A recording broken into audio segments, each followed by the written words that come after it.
The macabre history of the Blackwoods. They hid 11 kids in a room behind a fireplace. The Blackwood estate in Savannah, Georgia, had been the subject of local fascination for over a century. Built in 1847 by cotton magnate Harrison Blackwood, the sprawling antebellum mansion had housed 5 generations of one of the South's most prominent families. With its towering columns, wraparound porches, and meticulously maintained gardens, the estate embodied the grandeur of a bygone era and concealed secrets that would horrify even the most hardened investigators.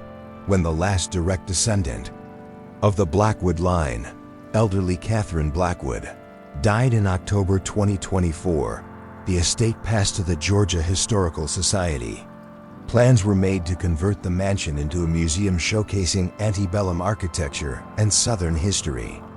What preservationists discovered during their initial survey would instead transform the estate into the site of one of the most disturbing criminal investigations in Georgia's history. The discovery began innocuously enough. Architectural historian Dr. Elena Rodriguez was documenting the mansion's original features when she noticed irregularities in the library's main fireplace. The hearth, built from imported Italian marble, appeared to be significantly deeper than its exterior dimensions suggested. More puzzling was the presence of ventilation shafts that seemed to lead into the wall behind the fireplace rather than up the chimney as would be expected. Dr. Rodriguez's measurements indicated that approximately 12 feet of space existed behind the fireplace space that didn't appear on any of the original architectural plans. When she tapped on the wall, the hollow sound confirmed her suspicions. There was definitely a room concealed behind what appeared to be solid masonry. The Blackwood family had maintained meticulous records throughout their history, but curiously, no documentation existed explaining the architectural anomaly. Estate inventories dating back to the 1800s make no mention of secret rooms or hidden chambers. The absence of any official record only deepened the mystery surrounding the concealed space. When preservation workers finally broke through the false wall, they were struck immediately by the stale, oppressive air that escaped from the opening. The smell was unmistakably human, decades of human habitation mixed with fear, desperation, and something darker that made even experienced professionals recoil in revulsion. The chamber behind the fireplace was larger than anyone had anticipated. The 12-by-20-foot room had been carefully constructed with its own ventilation system, rudimentary plumbing, and electrical connections that tapped into the mansion's main power supply. But it was what they found inside the room that transformed a historical curiosity into a crime scene. 11 makeshift beds lined the walls of the chamber, each barely large enough for a child. The beds were constructed from salvaged materials, old quilts, discarded pillows, and wooden planks that appeared to have been repurposed from other parts of the mansion. Personal belongings scattered throughout the room painted a heartbreaking picture of children who had lived their entire lives in this confined space. The walls themselves told a story of desperation and longing. Hundreds of tally marks had been carved into the wood, apparently tracking days or years. Children's drawings covered every available surface, images of the sun, trees, and animals that the artists had never seen except in books or imagination. Messages scratched into the walls revealed the occupants' names and ages. Lucy, age 8. Thomas wants to see outside. Mother says we can't leave. Investigation into the room's contents revealed that the children had been provided with basic education materials, books, writing supplies, and simple toys, but nothing that would connect them to the outside world. The books were carefully selected texts from decades past, containing no references to modern technology, current events, or contemporary life. The children's own writings and drawings suggested they believed they were living in a much earlier time period. The most disturbing discovery was a collection of journals hidden beneath one of the beds. The writings, spanning several decades, had been authored by different children over the years. The entries revealed a systematic pattern of psychological manipulation, designed to keep the children compliant and prevent any desire to escape there. Confinement. The earliest journal entries, dating to the 1970s, described a routine that had apparently been maintained for generations. The children were told they suffered from a rare genetic condition that made exposure to sunlight and fresh air potentially fatal. They were taught that the outside world had become contaminated and dangerous, that their family was protecting them by keeping them safely hidden away. Daily life in the chamber followed a rigid schedule imposed by their captors. The children were awakened each morning by the sound of knocking on the hidden door, signaling the delivery of meals and fresh water. They were allowed limited interaction with adult family members, but only under strictly controlled circumstances that reinforced their dependence and isolation. Educational activities were designed to maintain the children's intellectual development while ensuring they remained ignorant of the true nature of their situation. They were taught reading, writing, and basic mathematics, but their lessons were carefully curated to exclude any information that might make them question their imprisonment or desire freedom. The journal entries also revealed the psychological toll of generational captivity. Children born in the chamber had no concept of normal family relationships or social interaction. They formed intense bonds with their fellow prisoners, but lived in constant fear of displeasing their captors and losing what little comfort they possessed. As investigators worked to piece together the timeline of the children's imprisonment, they discovered evidence that the practice had been ongoing for over 50 years. Different handwriting styles in the journals suggested that as older children aged out of the chamber, whether through death, escape, or other unknown fates, they were replaced by new captives to maintain a consistent population. The architectural evidence supported this theory of long-term use. The chamber showed signs of multiple renovations and improvements over the decades. Electrical systems had been updated, plumbing had been modernized, and ventilation had been enhanced, suggesting that successive generations of the Blackwood family had maintained and improved the prison according to contemporary standards.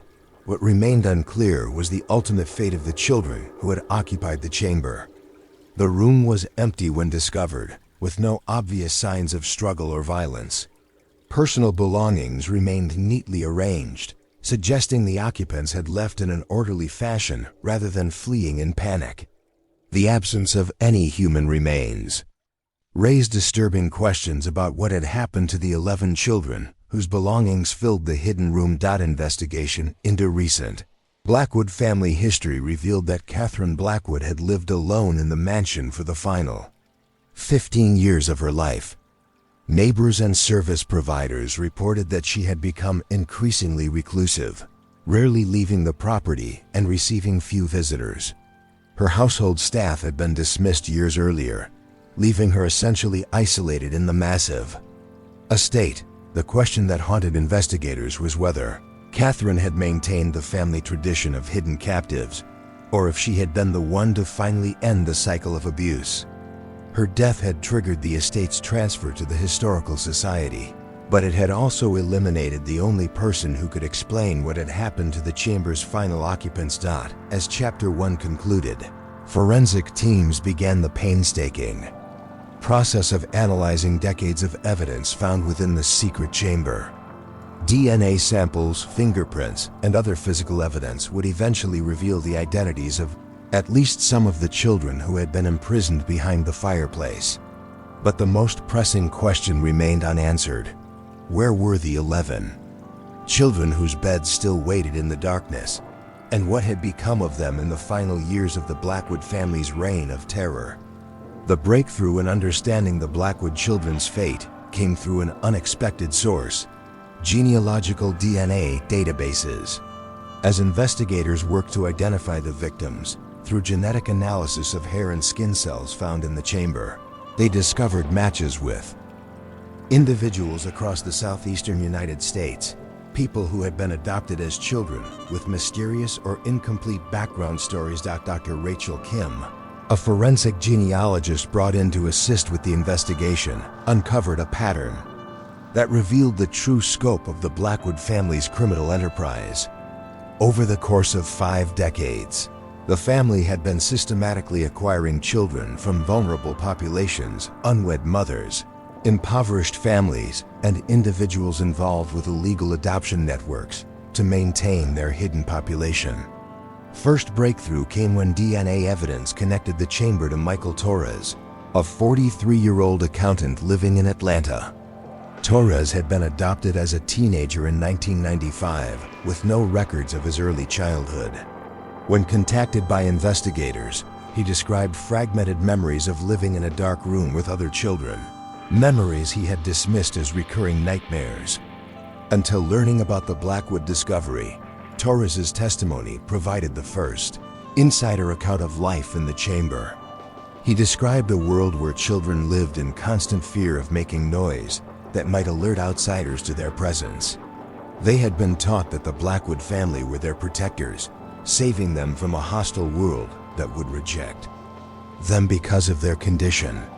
The psychological manipulation was so complete that even after his release, Torres had struggled for years with anxiety about exposure to sunlight and crowds. The revelation that some children had been released and placed for adoption rather than killed provided hope that other survivors might be found.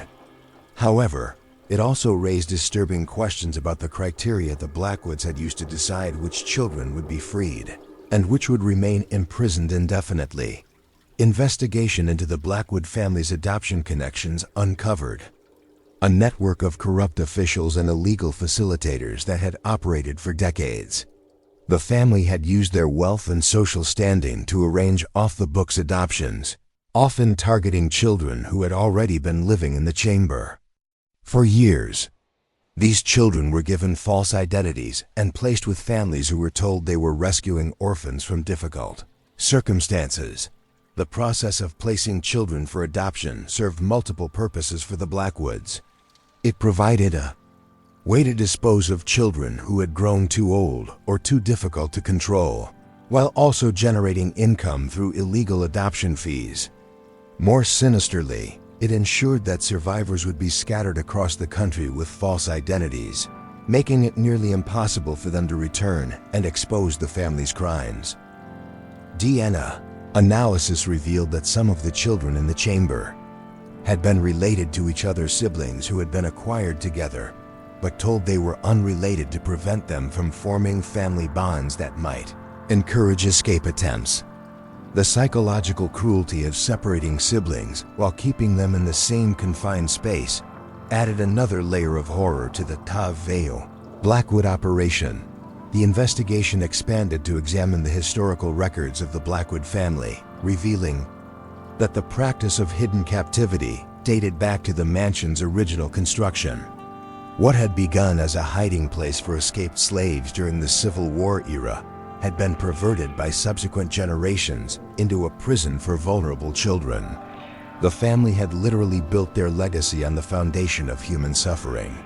Records from the 1920s revealed correspondence between family members, discussing their special charges and the need to maintain secrecy about their charitable work.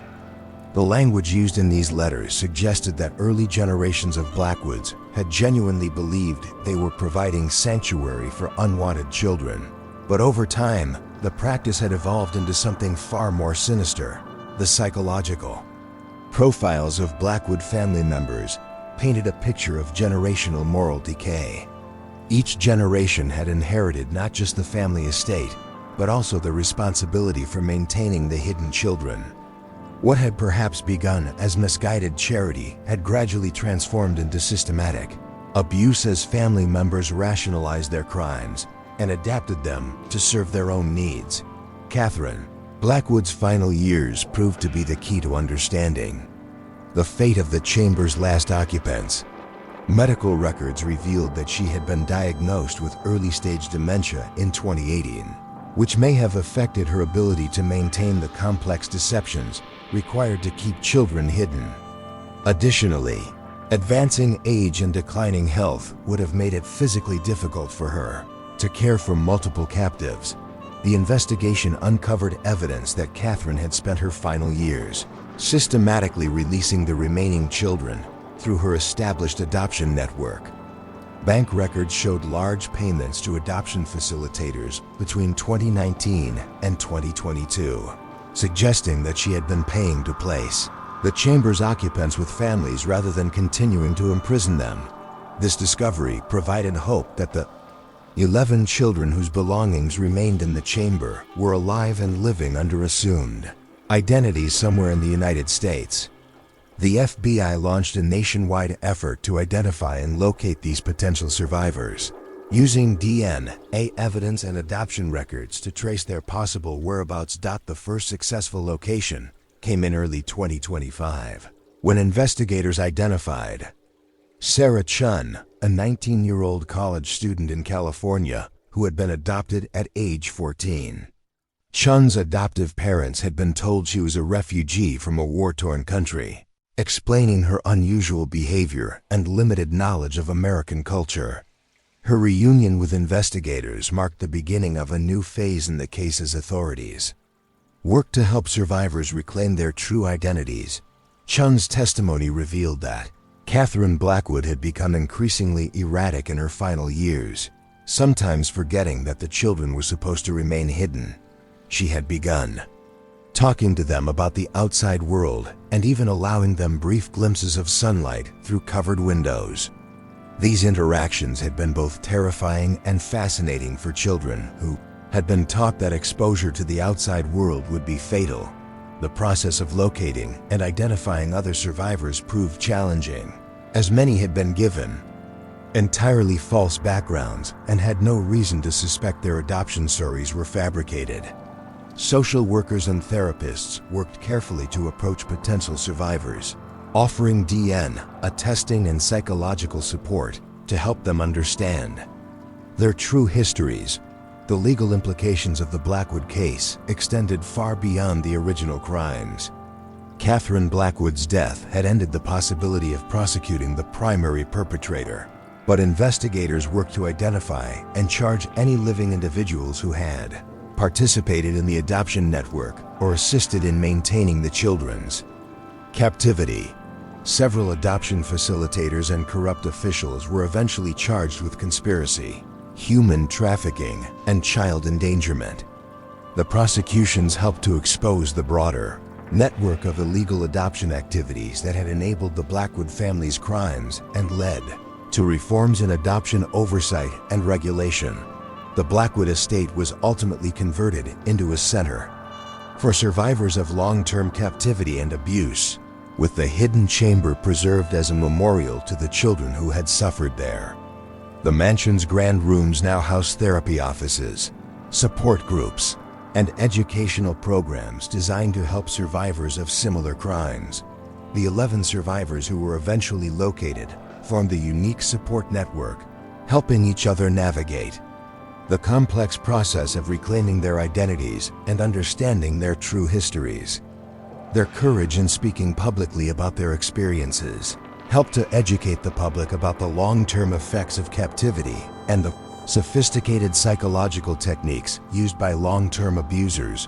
Michael Torres, the first survivor to be identified, became a powerful advocate for adoption reform and survivor rights. His transformation from a confused adoptee with troubling memories to an articulate spokesman for victims' rights demonstrated the remarkable resilience of the human spirit in overcoming even the most systematic abuse. The Blackwood case prompted significant changes in adoption oversight, historical property preservation, and missing children investigations. The revelation that such extensive crimes could be hidden in plain sight for decades led to new protocols for investigating properties with unusual architectural features and monitoring adoption networks for signs of illegal activity. The memorial garden planted where the chamber's entrance once stood features 11 different varieties of flowers, each chosen to represent one of the identified survivors. The garden serves as a reminder that even the most carefully concealed crimes will eventually be exposed, and that survivors can find the strength not only to heal but to help others. escape similar fates. The empty chamber behind the fireplace now displays a simple plaque reading, "In memory of all children who have suffered in silence, and in honor of those who found the courage to speak." The Blackwood legacy, once built on silence and secrecy, now stands as a testament to the power of truth and the unbreakable spirit of those who survive the darkness to find the light. Thank you for watching another tale unfold here on NW Storytime. Every story hides a secret, and tonight you uncovered another one.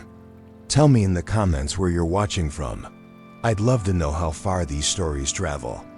If you enjoyed this mystery, don't forget to like, share, and subscribe. It helps us keep the secrets alive. Until next time, stay curious,